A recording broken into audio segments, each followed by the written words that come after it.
or it's timed out? Does You that can just matter? no, just click the OK button.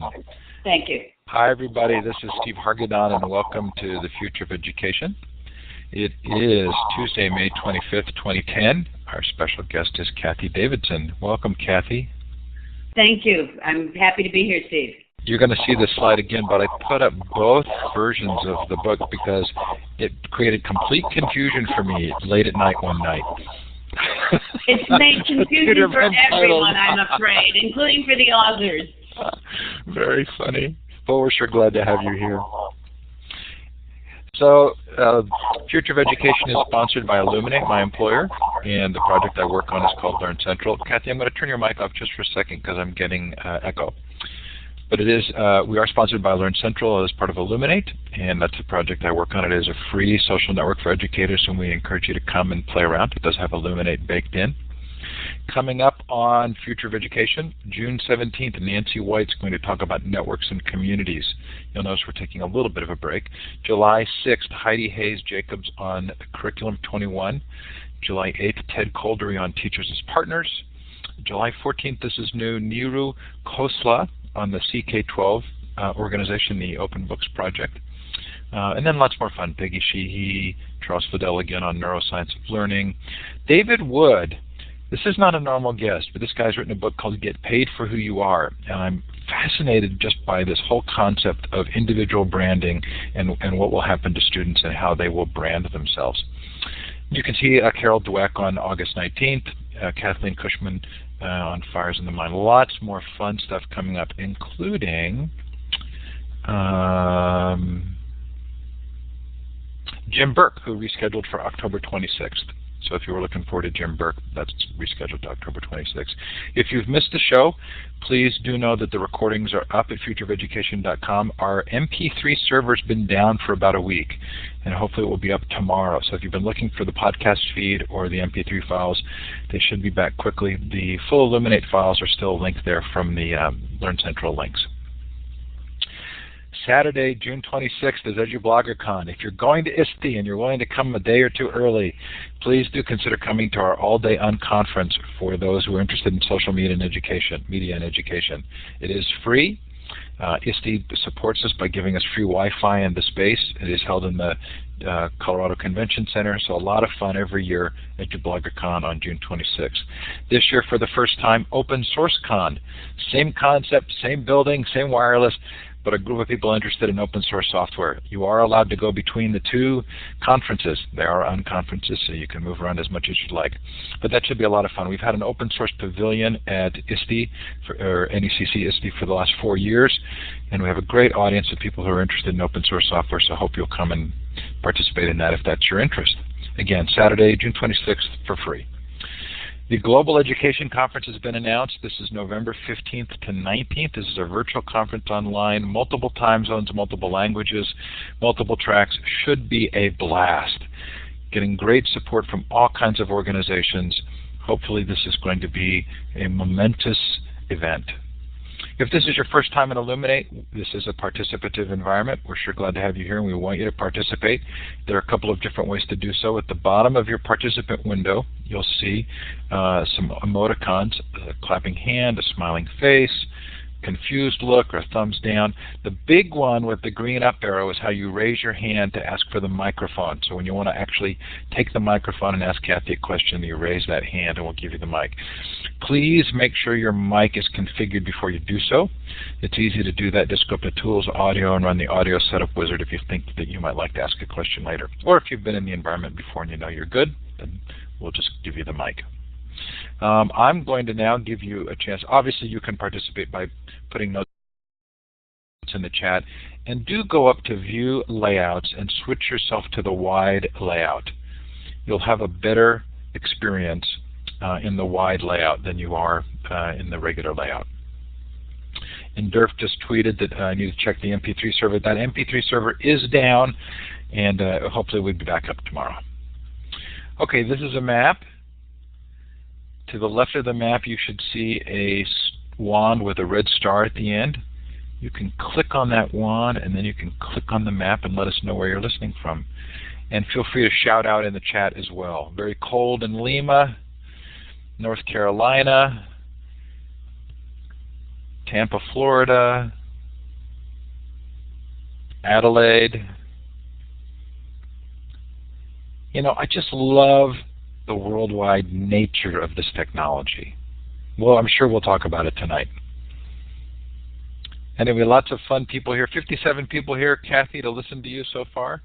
I'm sure our numbers will grow, but you have a nice, healthy audience, and we should have a lot of fun here. Okay, I'm going to move on from this slide, but thanks for putting yourself up. If you're listening to the recording, we're sure glad to have you listening as well. So, Cathy, I really did have to laugh at this. Late at night, I completely worried that I had blown it. I'm going to turn my webcam off so we just see you. Did I use the wrong title? You're going to have to turn your mic back on. Did I use the wrong title? Did I mess up? What was I thinking? What was going on? And here then I realized you actually have two different titles. It's terrible. The real book is The Future of Thinking. And halfway in the process, it was a collaborative online book. We had it online for almost a year. Actually, it's still online, accepting comments. We held workshops all over the country and invited people to come. And so we put together this book collaboratively.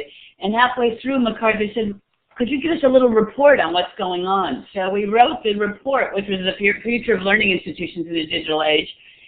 We didn't realize then that it would have a different title in the actual book, but for ISBN technical reasons, they wanted us to change the title. And then we were pretty surprised when it came out and it had a cover that looked almost exactly like the first one. So we figured it was an IQ test for our readers to try to keep straight what these two books are. I wish we could just get rid of the report right now, because one is about a 90-page report, the other's a 350-page book. They're both free. You can download either one.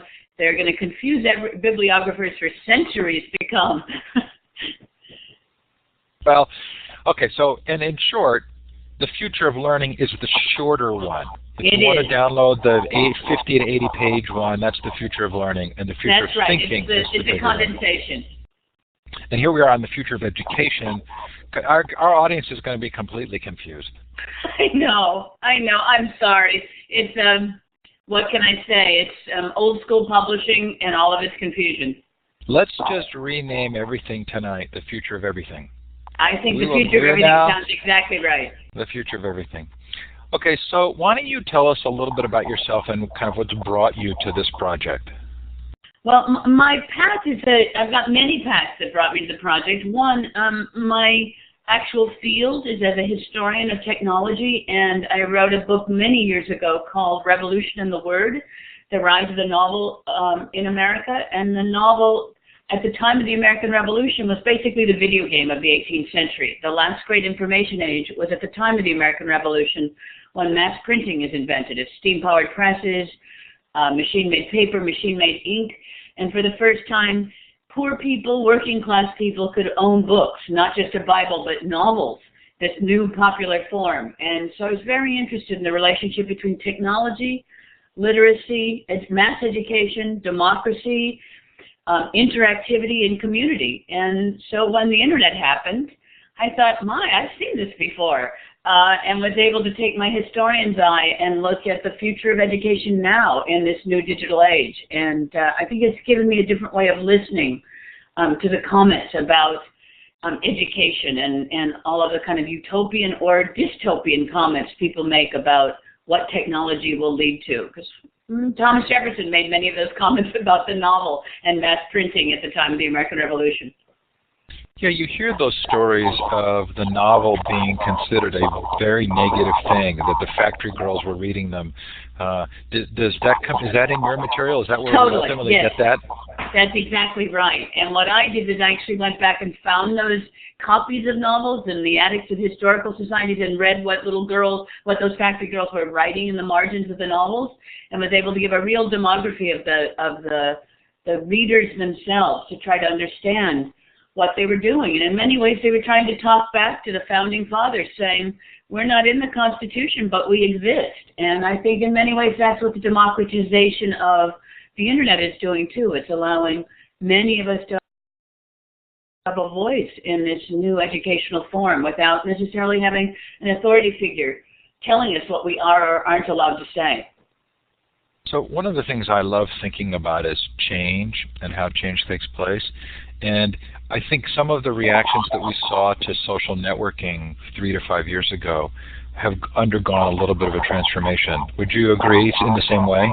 Yes, and I think we all, you as well, and many of your listeners take pride in making that change happen. I think even 3 and 5 years ago, games were all evil, social networking was terrible, it was going to make us susceptible to perverts and tyrants and ruin all of our attention. It was going to destroy culture as we knew it.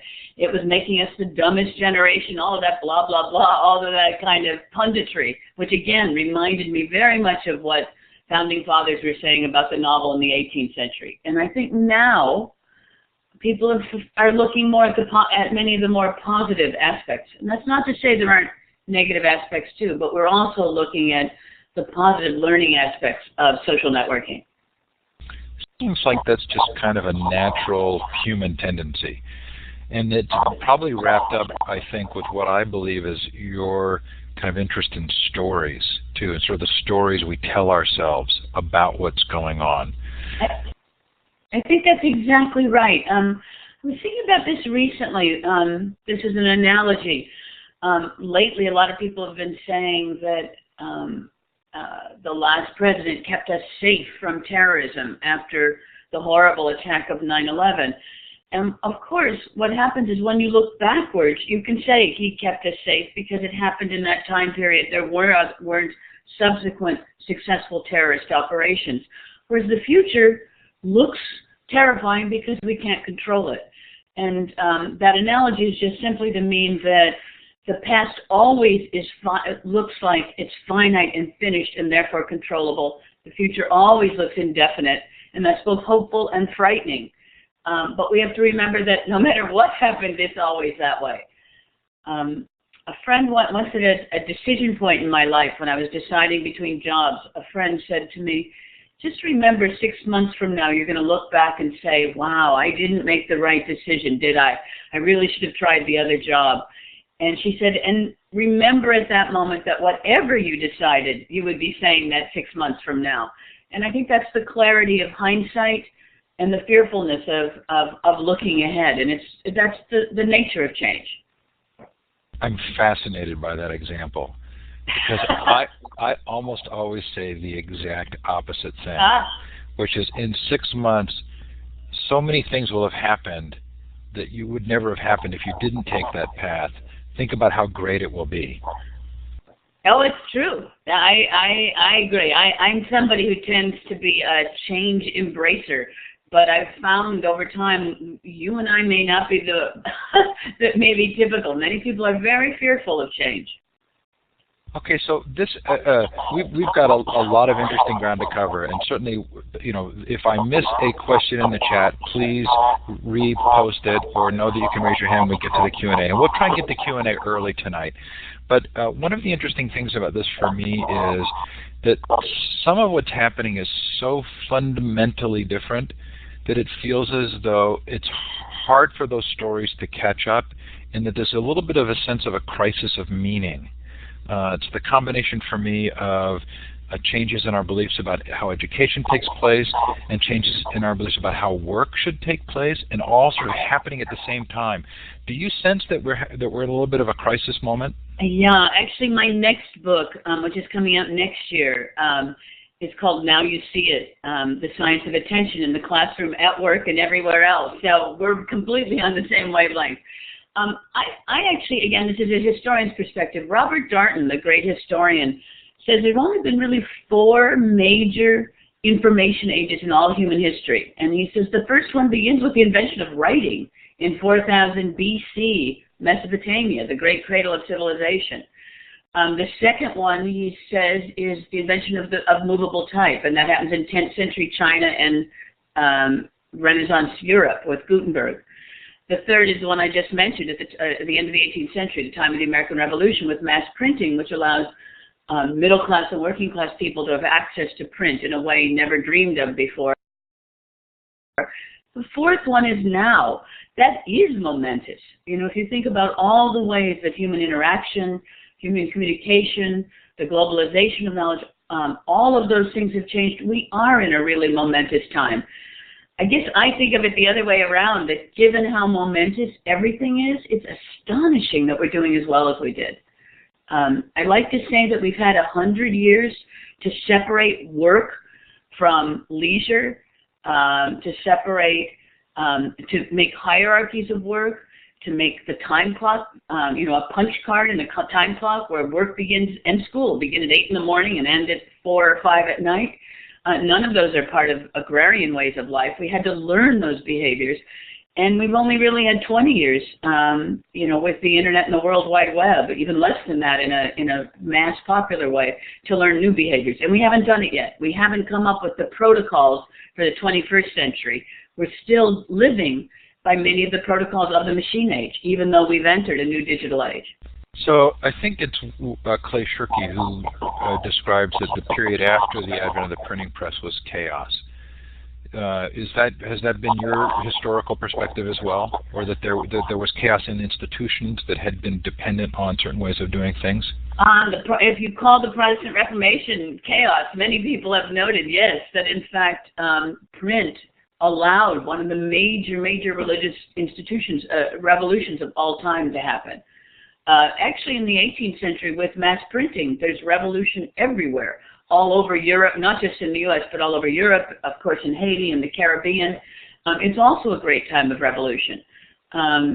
So that's and of course, even with the first one, with writing, Socrates thought writing was a terrible thing. He thought civilization was going to go to the dogs once writing was invented. He thought the human mind would never be as rich once writing was invented, because you didn't have that testing of the oral capacity for memory and being able to dialogue and have debate face to face.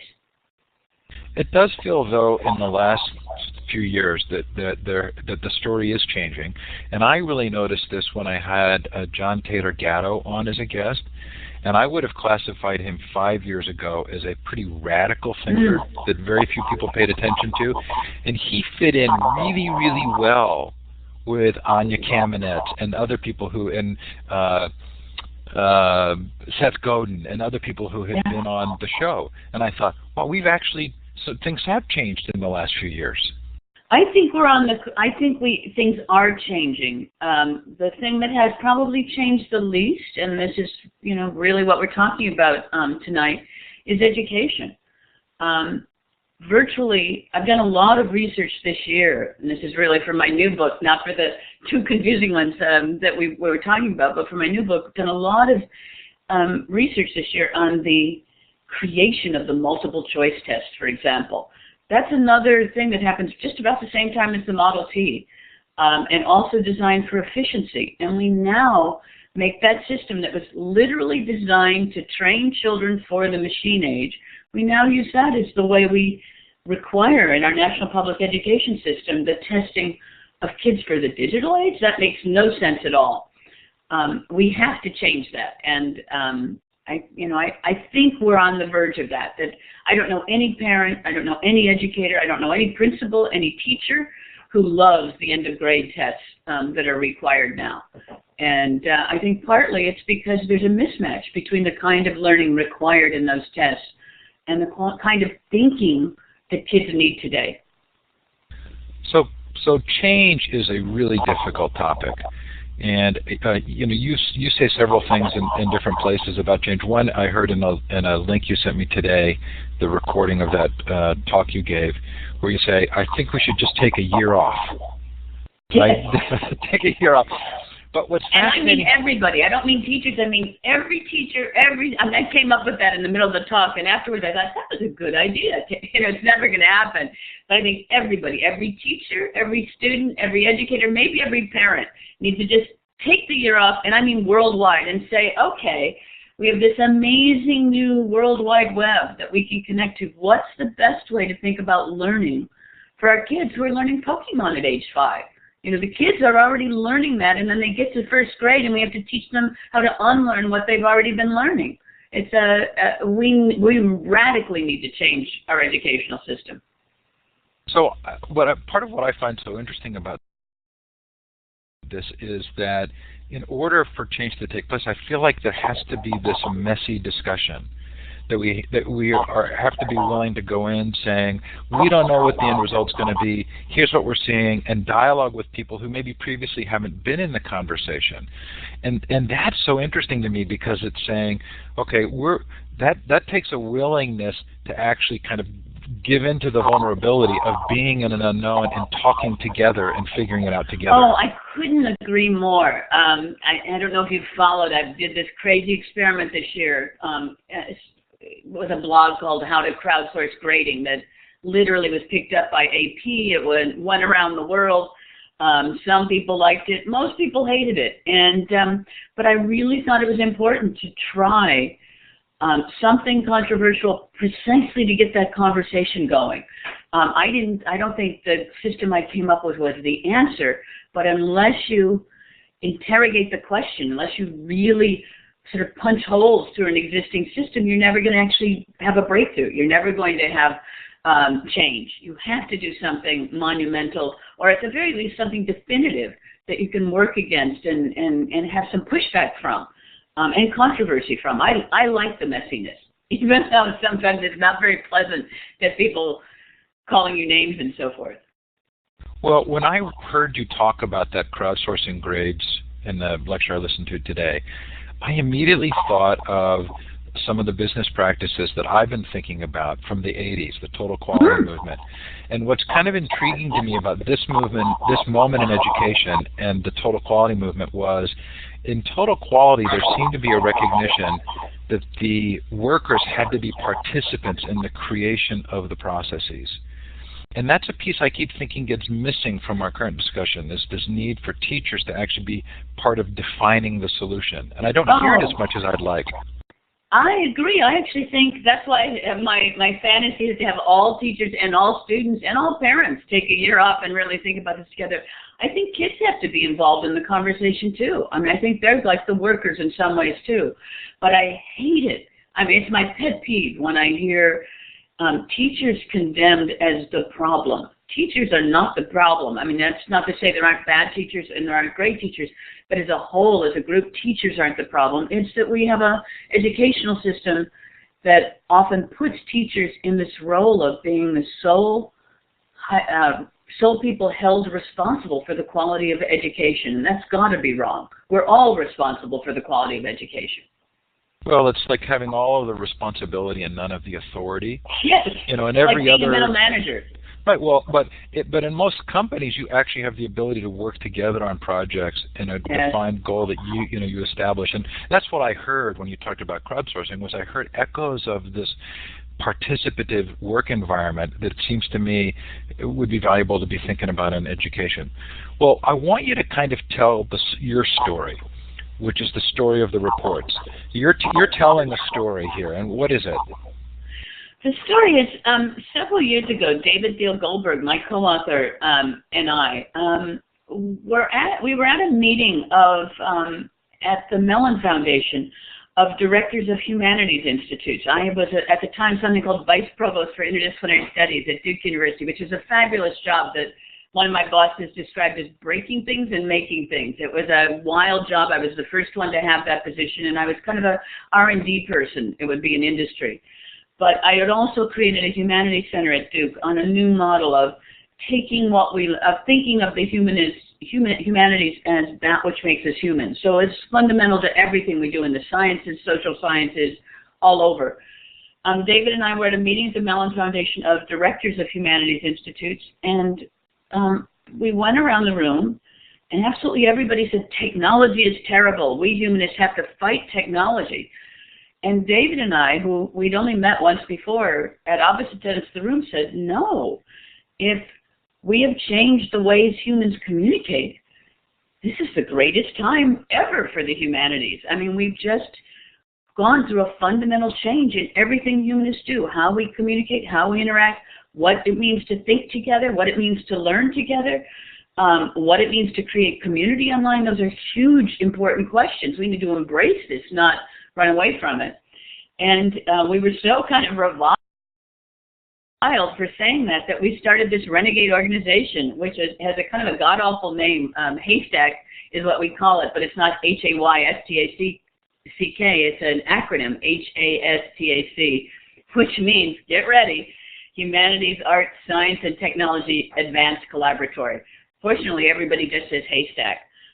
We're now about 5,000 people and institutions worldwide. You just sign up on the website. You can blog. We have 130 students who we're encouraging to be the next generation of teachers and thinkers in the world. And it's really just about how we can network learning.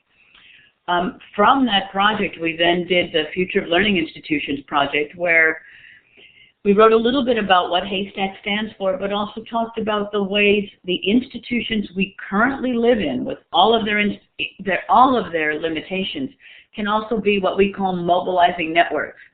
By that we mean that even within the most conventional institution, you find people who have discontent. You find people who have ideas that operate supported by that institution, but also in many ways as pushing that institution to do something more. So what we did was we wrote a draft of our idea. We put it up on the Institute for the Future of the Book website. We invited comments for a year. We held forums for a year. And then we tried to put it together into a book version that I think has the most unusual contributors page ever. I think there's about 200 names on our contributors page. We take responsibility for the basic ideas and for synthesizing the conversation, but we try to give credit to everybody, even people with funny names like Red Hook and other kind of acronyms and pseudonyms that people used. But that's the basis for it, is really saying that we need all fields together, thinking together and customizing and collectively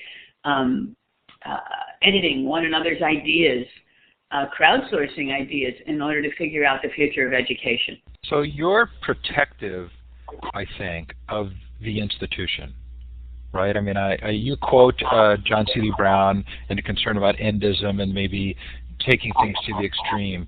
But I also hear you saying, let's not forget that the institution is really important here. Well, I think that it's the reason I like John C. Brown's concept of endism. Endism is basically the idea that something new has happened and everything that we know has changed. And the problem with endism is, one, it's a lie. I'm just because there's an internet, I still live in a house, I still eat, I still have a family, I still go to school, I do the things I've done before. Endism, one new invention doesn't change everything in life. And what happens is, if you believe it changes everything, is you often miss what actually does change. In other words, by being too hyperbolic about a transformation, you often miss the real texture and interesting features of what is changing and what all the things that are changing around you. For me, what's interesting is institutions. This is another Clay Shirky comment. He has a great comment that he says, institutions are designed to preserve the problem they were designed to solve. And that's a pretty cool little aphorism. I think it does tend to be the case that we create institutions to give us a kind of stability, and the downside is they sometimes stabilize too much. On the other hand, they I know more people at the workplace than I do probably any place else. It is the place where I have a community. And I can use that community to also change the institutions that I'm part of. I don't know if I'm ambivalent about institutions. How about that? Well, I live within them, and I've been a gadfly my entire career. Well, I think one of the intriguing things for me that's come out of some recent sessions that we did, especially one with Leonard Wax, is that there has to be a path to change. You just don't go from A to C. There has to be some B that lets you get to C. And so institutions hold the key to adoptive paths.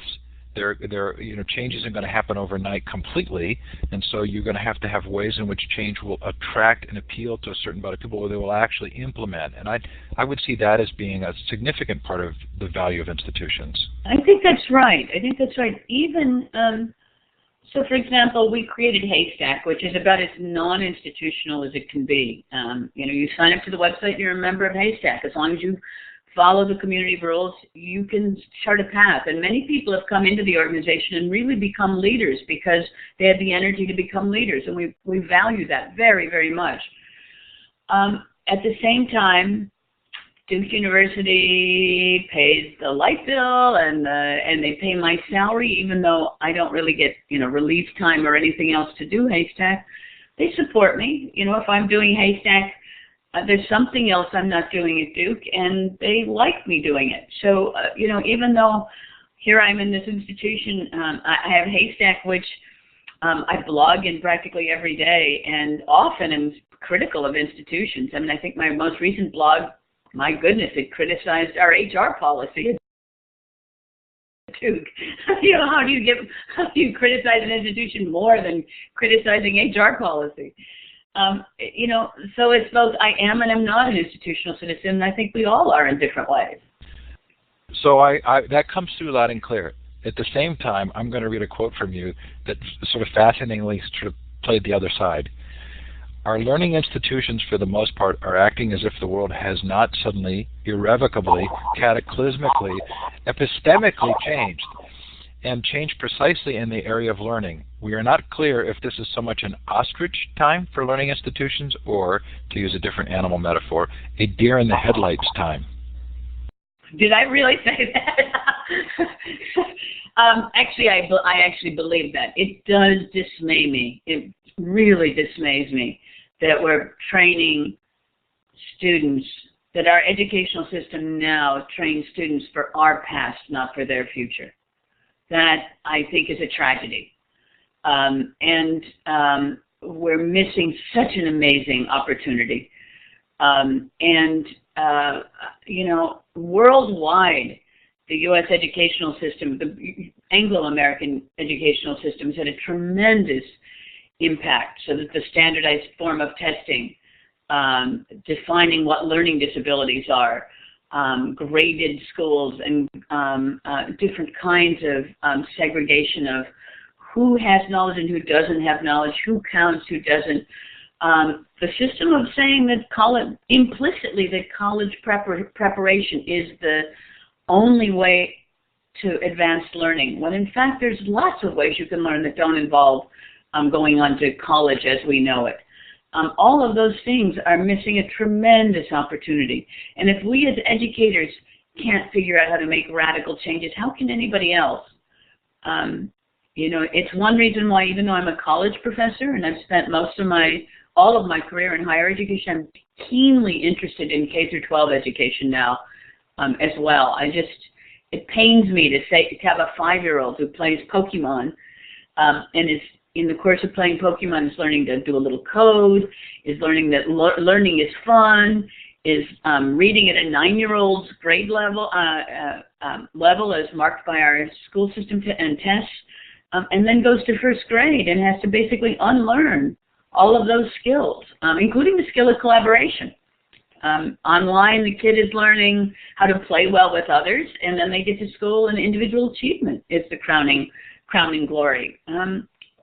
We need to do a lot of, as Alvin Toffler says, this is the century where we need to do a lot of unlearning, and educators have to take the lead. I think we will. I think we're on a moment of change, as you said at the beginning of the show. I think we're at a moment where things are changing. I hope so, and I'm doing everything. We're all doing everything we can to make that change happen. Well, and you talk a lot about the importance of rethinking even our vocabulary and the meaning of words and what's the history of a word. And I think what's fascinating to me is that I'm seeing my friends who are not involved in these discussions, just our casual social acquaintances, being much more willing to hear that message, even though it's no more true than it was 5 years ago, that there's a receptivity to redefining their expectations for what school is. I think that's right. I think it's partly because we've all, even if we don't think our workplace has changed, if we think about it, we've all gone through tremendous changes in our lifetime. But we could walk into our kids' school, no matter what age we are, and we would know where the kid would be sitting, where the teacher would be standing. We'd know what the expectations were. In fact, I always say that Ichabod Crane, right, from The Legend of Sleepy Hollow in 1820, who was parodied as a pedant in 1820 by Washington Irving, could walk into a modern classroom. He wouldn't know what electricity was, he wouldn't know what computers were, but he'd know exactly where to stand and what to say.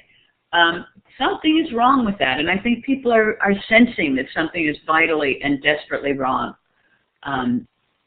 There's a mismatch, too big a mismatch between the way they're seeing their kids learn at home and the way they're seeing their kids learn at school. So I've talked about my brother on this show a couple of times. He's a professor of innovation, and he actually is working a lot with how networks are related to innovation. And it's just a huge irony to him that he is measured individually for tenure, and yet his specialty is in developing networks for innovation. And it just boggles his mind that he can't get credit for doing the really innovative network things. I know. Haystack, by the way, is working with the Modern Language Association on a new set of guidelines for online publication, collaborative publication, and how those things can count for tenure. But it's a slow process. People are very, very slow to give up. I always say grading and credentialing, and credentialing, of course, is a form of grading, are the most conservative features and the most reactionary features of any system, and the slowest to change. They will change, but I tell your brother I feel his pain. I think it's so ironic, and I find myself often telling my best and most adventurous graduate students, sigh, do the individual work to protect yourself and do great collaborative work, and then once you get tenure, just do what you want to do.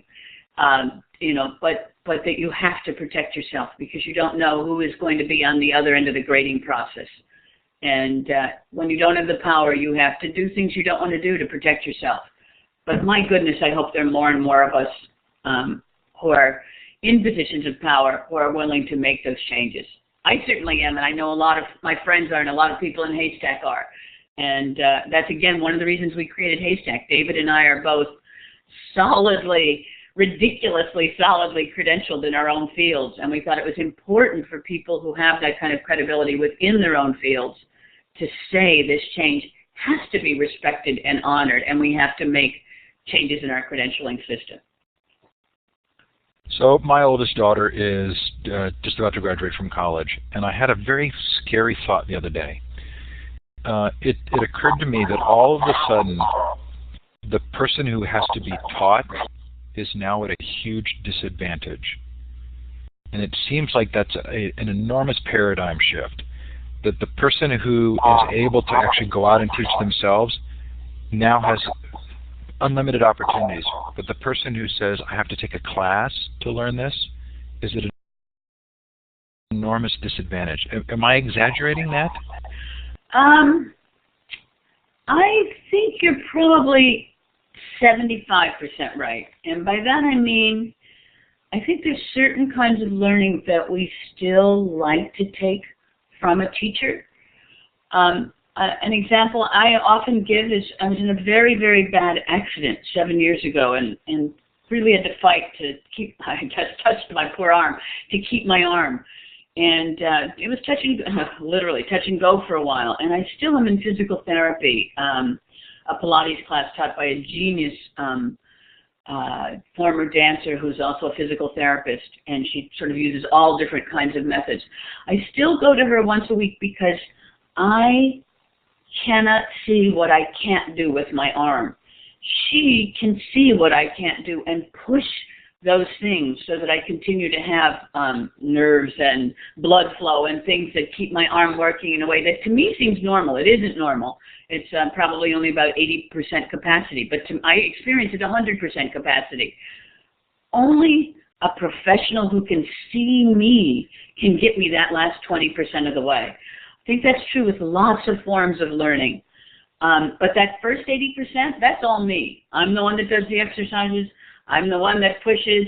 I'm the one that knows how to learn. But there's still that 20% that I think because of the way attention blindness works, again, that's my next book, not the last one, but the way attention blindness works, we need others not necessarily teachers. Sometimes it happens through what Haystack calls collaboration by difference.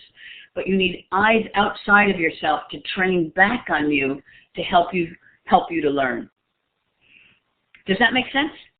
It does, and I don't necessarily know that we're actually saying different things, but I think, again, this is part of that cultural dialogue and of retelling stories and of, trying to figure out what this new world of learning is going to be like.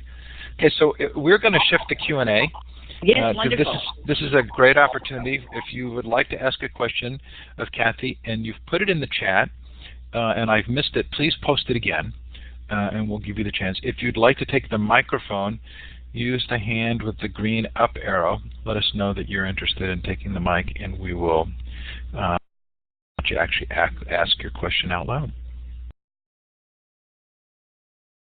So while we're waiting for a question, I've been kind of intrigued at a little bit of a theme that's gone through some of the interviews, Sir Ken Robinson, Tim Magner, and some others, where suddenly people are talking about theater and liberal arts and the kinds of things that were sort of out of fashion during the period of everybody's going to business school. And it feels like you're calling that the humanities, right? Is that the same thing? Yes, I define the humanities very broadly. I think that whole two cultures of science and humanism is another product of that machine age, which was very bent on making separations and binaries. I can't imagine anything worse than thinking of the World Wide Web without thinking about theater and play and narrative and story and interactivity and the way we build and think together. In Weaving the Web, Tim Berners-Lee talks about growing up as a little kid in England, in Manchester, when his parents worked on the first commercial mainframe computer and would come home at night, and the dinner table conversation would be his parents saying, "Isn't it crazy that people think this static number cruncher, this thing we call a mainframe computer, is like the human brain?" And that was so much the paradigm of the brain in the 50s, 60s, and 70s was kind of this massive data cruncher. And they would say it's exactly not what a human brain is. A human brain is about constant learning and constant change. A mainframe computer is hardwired. It doesn't change. And the little baby Tim Berners-Lee grew up thinking, how could you make a computer that really would be like the human brain, that would be as interactive and as much a learning instrument as the human brain? HTML and the World Wide Web and the infinitely open, customizable World Wide Web is what he came up with. Computation, in the modern sense of the World Wide Web, is about learning. It's about all of us learning and contributing together. That's humanism. That's not just about technology. That's about human nature and how the yearnings of human nature. We keep getting surprised.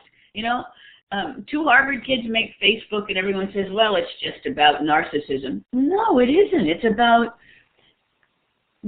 all of us living in a world where we're disconnected and suddenly we can be connected again. A couple kids in San Francisco invent Twitter, and people say, "Oh, that's like telling your friend you had a tuna fish sandwich for lunch." No, it isn't. It's billions of people wanting to be able to tell people about what's urgent and important for them and being able to communicate that.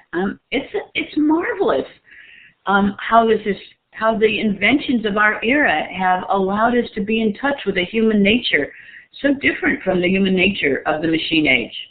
It's really inspiring to me. I can get a little misty-eyed about human nature again. And I know there's horrible things and bad things. You don't need to tell me about that. But there's also some amazing and remarkable kinds of community that we're seeing in this information age. Well, and you mentioned open source software and how it's really been a collaborative effort. And my interview series actually started doing interviews on open source software. That was the area I'm interested in. And I got to talk to a lot of those people. You're responsible for me ordering Tim Berners-Lee's book from Amazon. I'm going to invite him to be a guest. I don't actually think he's going to say yes, but I was really appreciative of your kind of pointing me to him when I felt like I hadn't really learned his story at all. I think he's a great philosopher. He's not a great writer.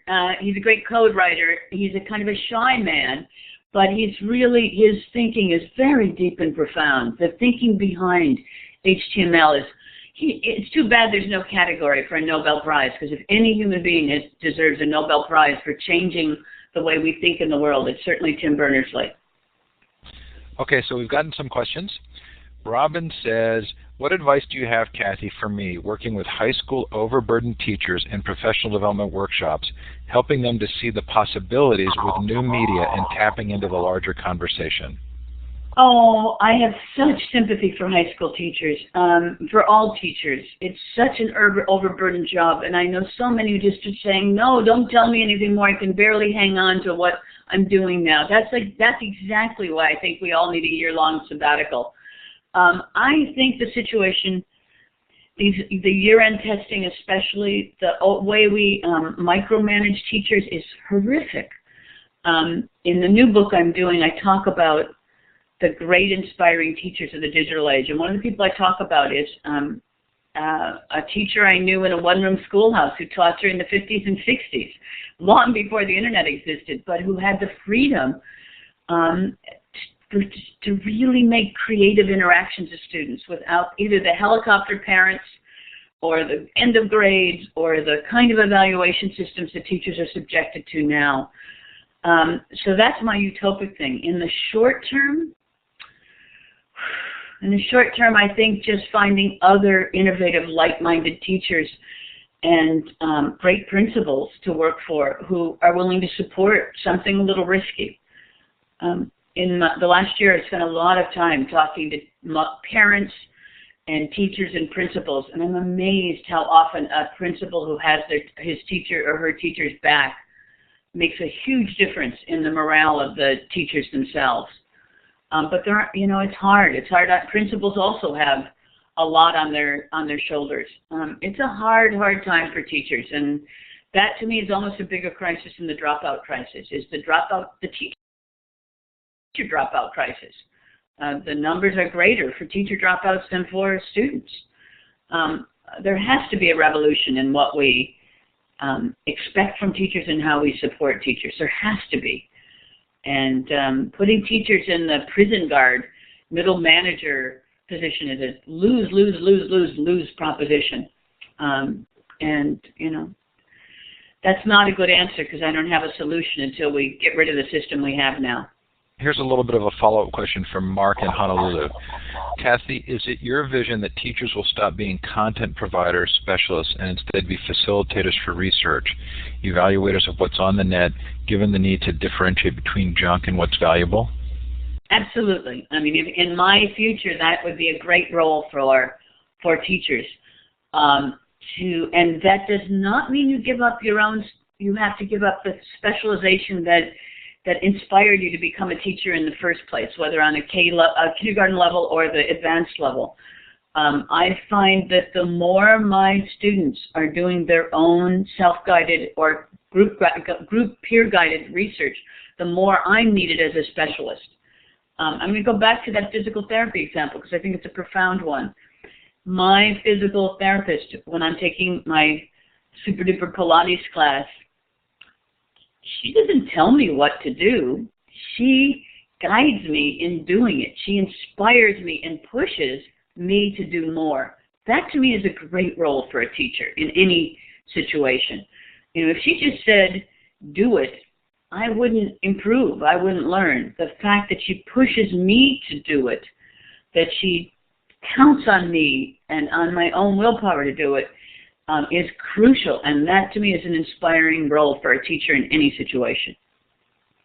I need all of her expertise for me to do what I need to do. Does that make sense?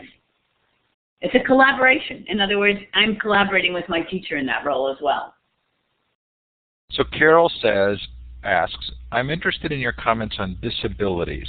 Her dissertation is focused on bringing an awareness among her learners that using disability services can serve to support their desire to grow in their baccalaureate studies, and it is okay to seek the awareness, help them over the bumps. I recently spent time, and I'm going to be a little guarded about this because admissions officers are very careful, so he asked me to speak off the record.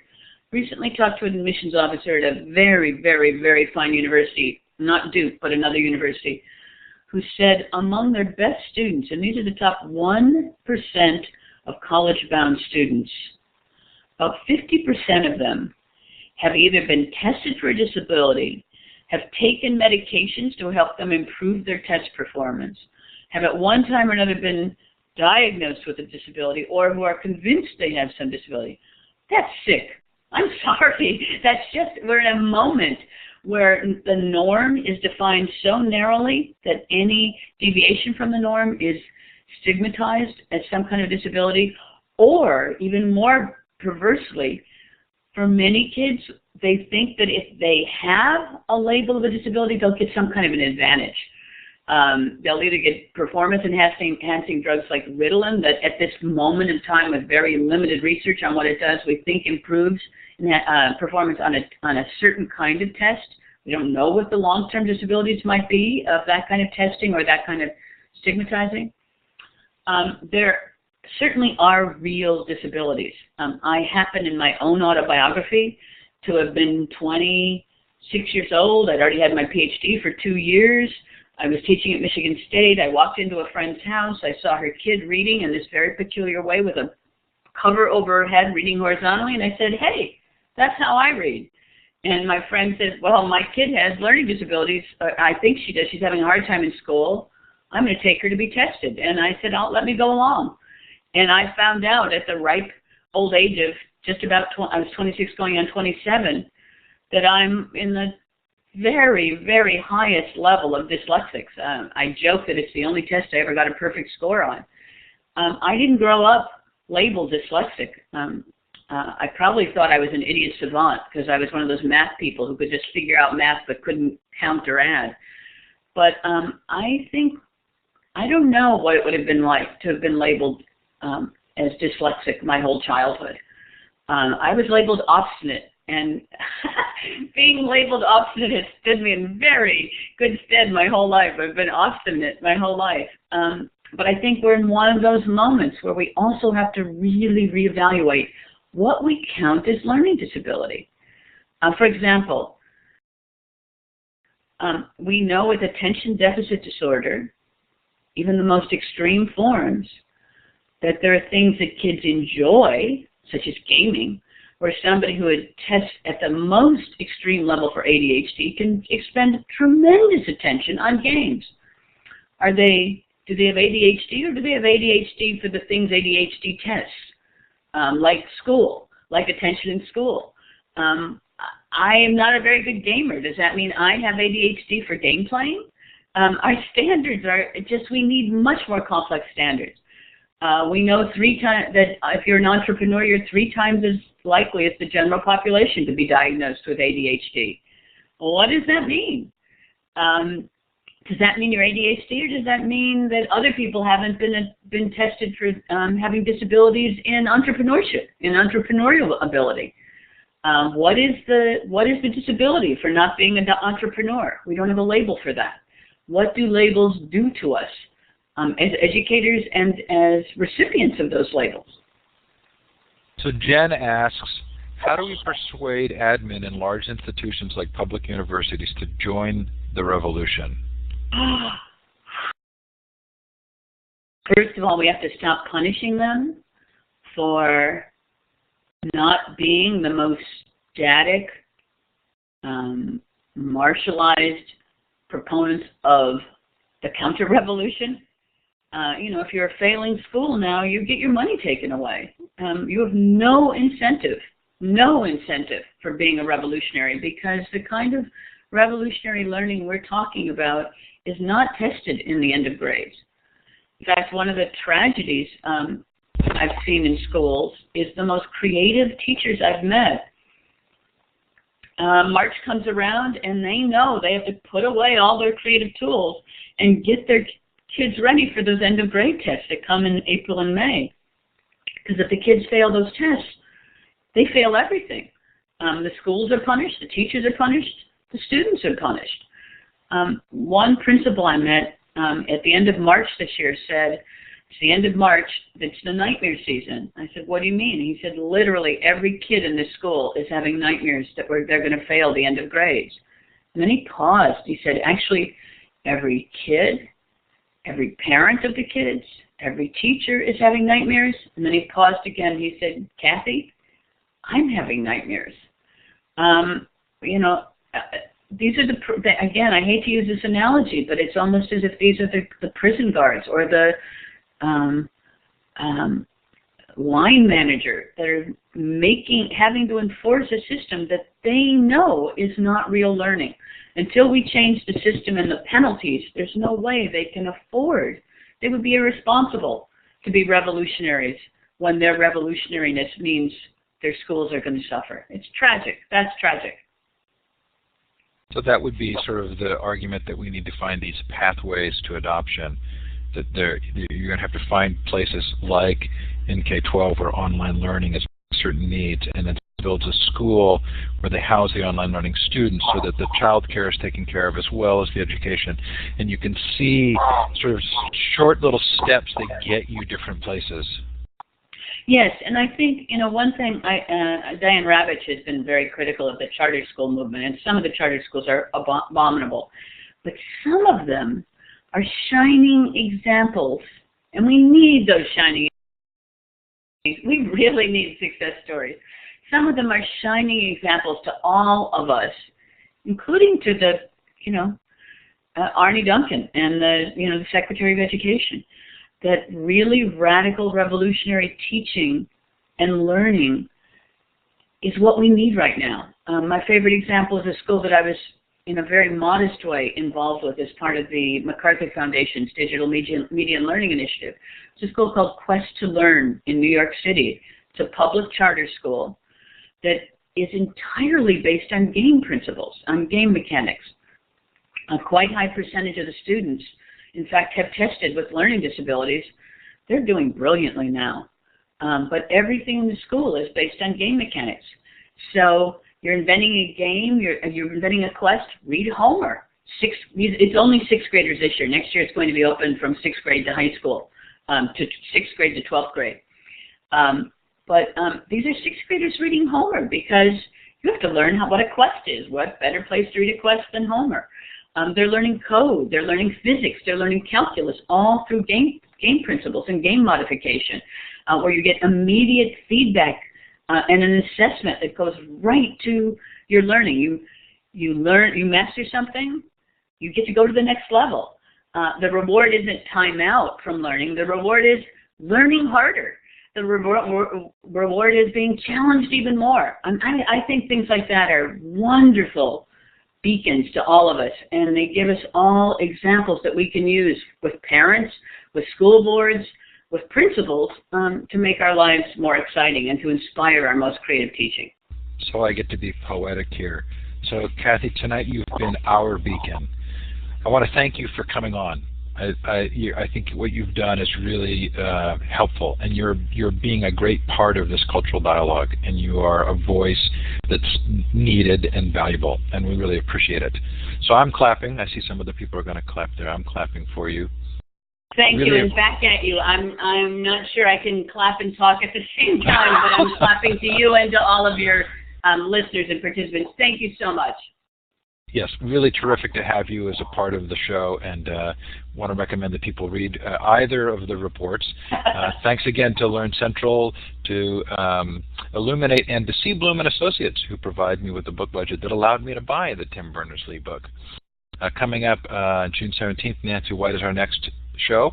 The recording for tonight's show will be up later tonight. The MP3 version will not be up for at least a day, but we sure appreciate your being here and hope that those recordings make a difference for you. Thanks again, Cathy. Have a great night. You too. Thanks. Take care, Steve. Most appreciated. Bye-bye. Thanks, everybody, for coming. Sure glad to have you here. You know the drill. You're welcome to stick around in the chat for a few minutes, and we microphone or talk, and then once we're done, we'll close the room out and get that recording going. Michelle, if I missed your hand up earlier, I really apologize, but I'm going to give you the mic now in case there's something you wanted to say. And clapping. want to take the mic, you can click the microphone icon in the audio area.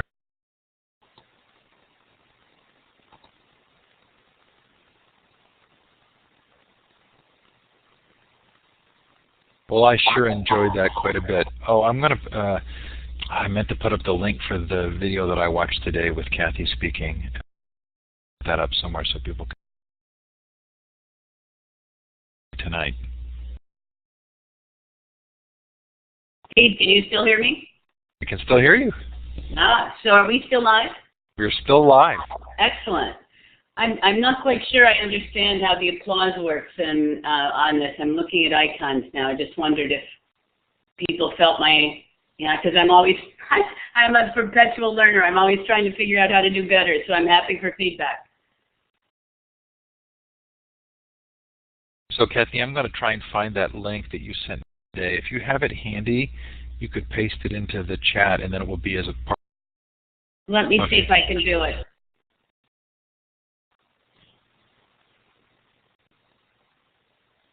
Did I just lose you? No, I'm still here. Okay, let me see if I can find the link. Many people will have left, but at least the link will be up in the chat recording.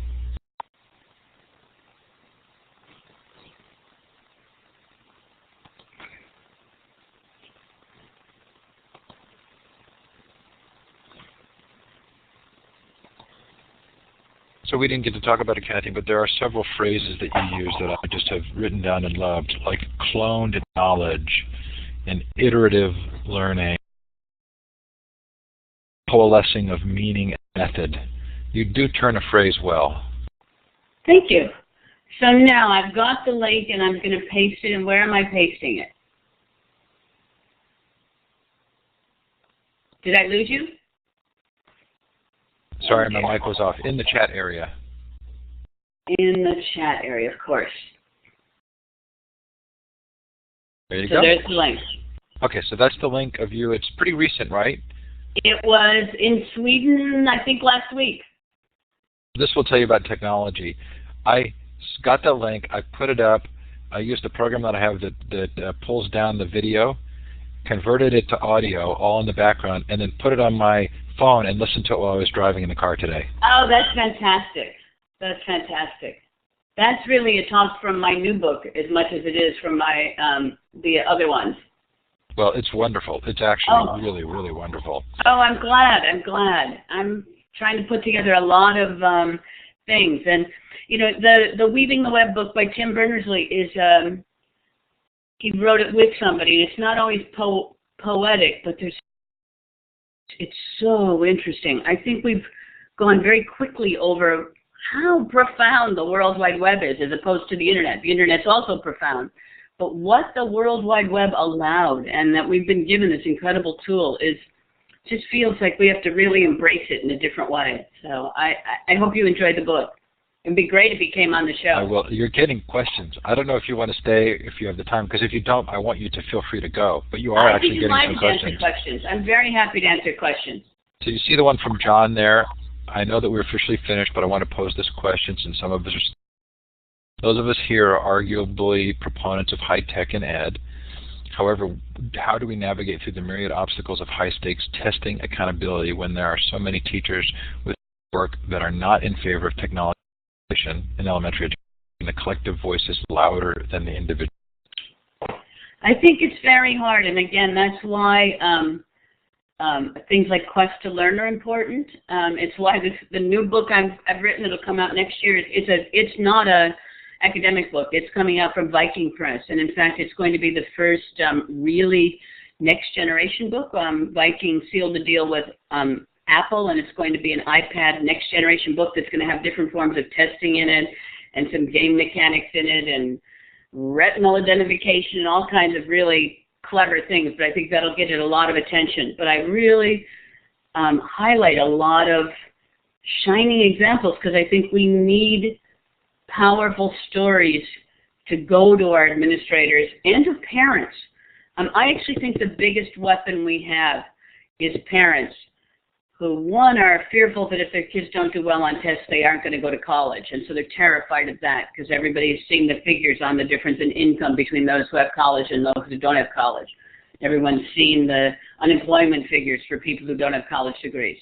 But also, I think parents also know how excited their kids are to be learning online and how excited and absorbed they are by their multimedia gameplay and other forms of play, and how bored they are in school. And I think parents are a real agent of change. Organizing parents is a great way. And finding teachers who need parents to support them is a great way to make change happen. I'm also very encouraged that Diane Ravitch, who was one of the, I don't know if she's been on your show or if she's coming on your show, but here she's one of the architects of No Child Left Behind. She now says the only people who profited by it were the test makers. She's right. She's right. And that's great to have a voice as powerful of her as hers, especially across the political spectrum, talking out against it. So I have invited Diane, and I think she may come on. I think she's in. That would be great. I think so too. And you probably can think of other people who would be good for the series. So feel free to pop me a note. I will. I'm not good at thinking of names on the spot, but I will think of some and I'll pass them along. Howard Reingold, I'm sure, has been on your series before. Have you Howard not? has a couple of times, and but I'd love a connection with MacArthur as well. I feel like there's so much good material coming out. Have you had Connie Howell on? No. She's phenomenal. Oh, she's the inspiration behind the Digital Media and Learning Initiative, and she is so inspirational. Oh, she'd be a wonderful person to have on, and please tell her I suggested her. Are you willing to make an introduction for me? I would be delighted to make an introduction. It can be short, but that would be great. I would be absolutely delighted to make an introduction. Let me make a note to myself, and I'll do that. I'll do it when I get off. I'll write her, and I'll copy you and make the introduction right now. And if you think of anybody else, I mean, this has really been a fun series because we've had such a variety of voices. And, I hope that we're in some ways fulfilling this need to be talking. I think it's great. I really love what you do. And you have I know, on this chat, I don't know how many people were actually on it. I gather about 50 or so? Got up to over 70, I think. 70. And how many people do you think will watch it by the end of the We figure that 2 to 3 times as many people actually listen to it or watch it recorded. A lot of people, because there's a podcast stream, so a lot of people download through the podcast. That's excellent. Yeah, and of course you know me, the domain junkie that I am, futureofeducation.com. I actually own Learning 2.0. Really? At some point I thought it would be really fun to do, something maybe like what you've done with your conference, but on a broader scale, sort of a Future of Education Learning 2.0 virtual conference where really, can bring people in virtually to talk about, okay, where are we going at all levels? That would be fantastic. That's fantastic. So sorry, I heard someone walking in the background. It was my husband coming in. So. I promised you an hour, and I hate it when we go over because I know that you have regular things in your life to attend to. So thanks again. It was really great to have you on. And thanks for having me, Steve. And let's do something in the future. I think it would be great to be involved in Learning 2.0 and maybe have a Haystack meetup at Learning 2.0 or something like that. Good. Let me know. Terrific. Have a great night, Cathy. Take care. Take care. Bye. You too. Thanks. Bye-bye.